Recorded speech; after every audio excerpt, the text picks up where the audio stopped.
Now, if you've ever wondered whether it's too late or whether you're too old to be a prankster, an athlete, or to see a shrink, then this video might just be for you.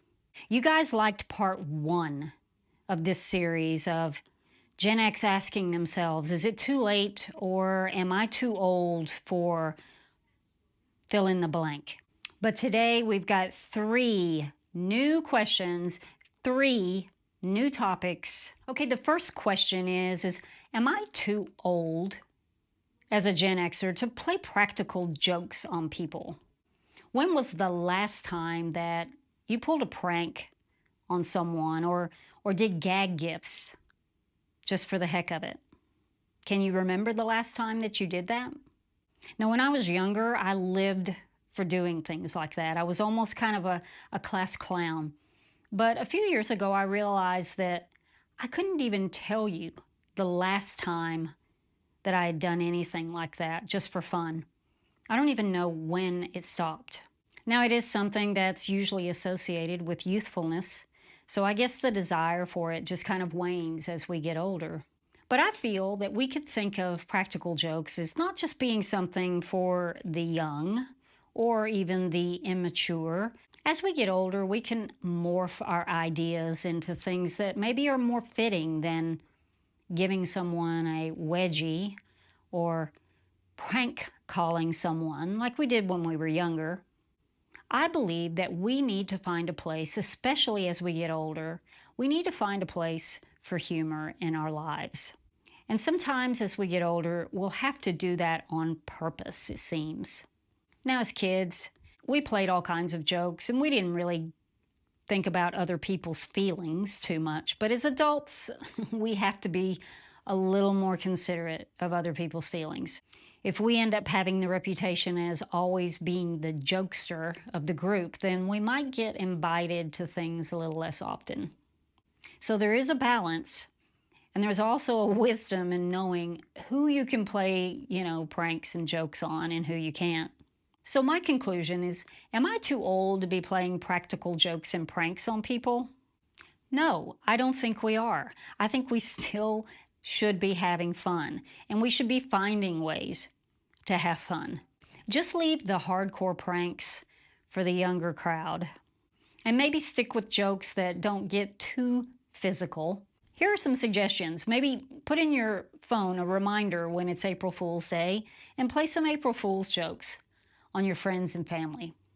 Now, this is something that I like to do, and I don't know why I find it so funny, but I like to find random things and maybe just hide them in someone's coat pocket or drop them in their backpack or their purse if they happen to have it open. And they'll find it later and be like, huh? What? Where did this come from? I don't know. I don't know why I find that funny, but I do. But even a whoopee cushion or the fake dog poop that you can buy on Amazon, even those might be suitable in the right situations. No? Okay, the second question. As a Gen Xer, am I too old to start playing a sport or to start exercising for the first time? Now, of course, I want to first say that if you have not exercised in a while or ever, I think a trip to your doctor first would be good, especially when it's our age group that we're talking about. We don't know if there could be any underlying heart conditions or other health conditions before you start out doing something like that. Now, as Gen Xers, some of us feel like we've missed the boat on fitness, but I'm here to tell you that you have not. During the pandemic, I set a goal of being able to do push-ups. Up until that time, all my life, I could never do not even one push-up.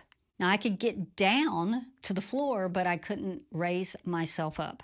No matter how hard I wanted to or how hard I tried, I could never do a full push-up. So every day I did push-ups. I did them from the wall. I did them from the edge of my desk. I did them on the floor on my knees. But within that first year, after all of that practice and all that determination, I could do up to 8 full-on push-ups before collapsing to the ground. Now, I don't know how my form was on those last few push-ups, but I was counting them anyway. Now, I was in my mid-50s when I made this happen, and if I can do that, I know that you can do that too. And of course, push-ups might not be your goal, but what is your fitness goal? Maybe it is to play a sport for the first time. If you look online, as I did just recently, you can find so many success stories of people doing extraordinary things in regards to fitness. Their stories will inspire and motivate you. They did me. I'm even going to link in the description box below a couple of those websites where you can read those stories as well. If you start now, the benefits can be really huge. Of course, you'll get the physical benefits, but you'll also get the mental benefits. You'll have increased stamina and endurance. You'll reduce your risk of chronic disease. You'll increase your lifespan. But there are some negatives that we do need to consider. Negatives that are related to our age group. We do need more recovery time than someone in their 20s or 30s. That's just the honest truth. And we may have issues with limited flexibility, joint pain. Those things have to be considered as well. And when I was younger, I never did warm-ups before any physical activity. But I know now that in my 50s, if I don't do some type of warm-up, that I will injure myself. And I may not even know it until a few days later. So now I always take at least 5-10 minutes to do just a simple warm-up. And I think that's necessary, especially for someone in their 50s. So my conclusion is am I too old to start exercising for the first time or to start playing a sport? Absolutely not. Just start small, set yourself some goals, track your progress, and work through them. And you could be the most fit that you've ever been in your entire life. I mean that. Okay, the third question, is it too late or is it even hopeless to start attending therapy at my age? Okay, let's just consider some possible reasons why someone my age would be considering therapy. Could be menopause and fluctuating hormones, midlife crisis. It could be divorce. Divorce rates have doubled in those over 50. It could be a loss of identity, or you might just not even be feeling relevant anymore. Did you know that up to 25% of Gen Xers find themselves in caregiving responsibilities? And that can be really tough to adapt to. It could be trauma, it could be abuse, it could be grief, depression. So there are a lot of things that we could be facing in our 50s that could be unresolved. They could be new emotional problems. They could be problems that have plagued us all our lives. Now, therapy has lost the stigma that it used to have attached to it. You know, therapy is a lot more accessible now. There's even online therapy. I think BetterHelp is one of the main companies behind online therapy. But there's a lot more talk about mental health than there used to be when we were younger also. We can be carrying around a lot of emotional baggage. We've either found ways through the years to deal with this emotional baggage, or we look back with regret and feel that our lives have been shortchanged because of the things that we've had to deal with. So my conclusion, is it too late to start attending therapy in your 50s? I would say positively not. It is a lot easier to attain. It's become a lot more affordable than it used to be. When we feel physically sick for long enough, eventually we will go to the doctor to try and figure things out, to try and get a magic pill to feel better. And I feel that it should be that way with our mental health as well.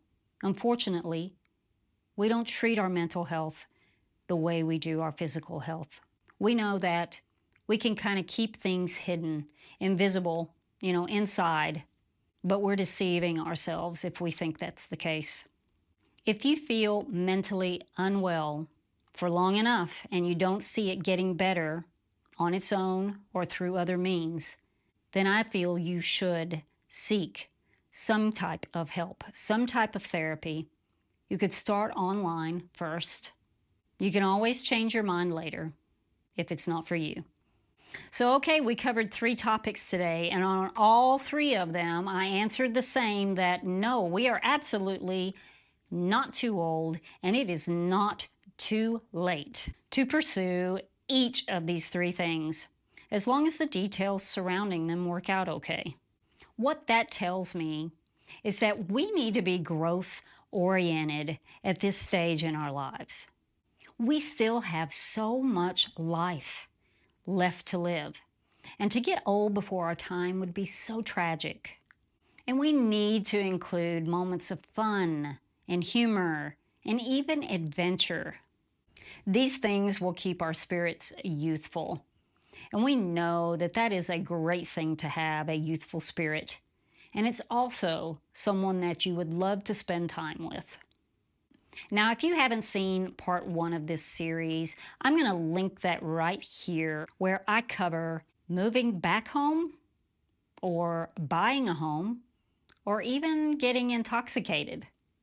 Also, if you've ever wondered if you're too old to attend a music festival or attend college or university, then please subscribe to my channel so that you don't miss part 3 of this series coming up soon in the future. Have a great week. Bye.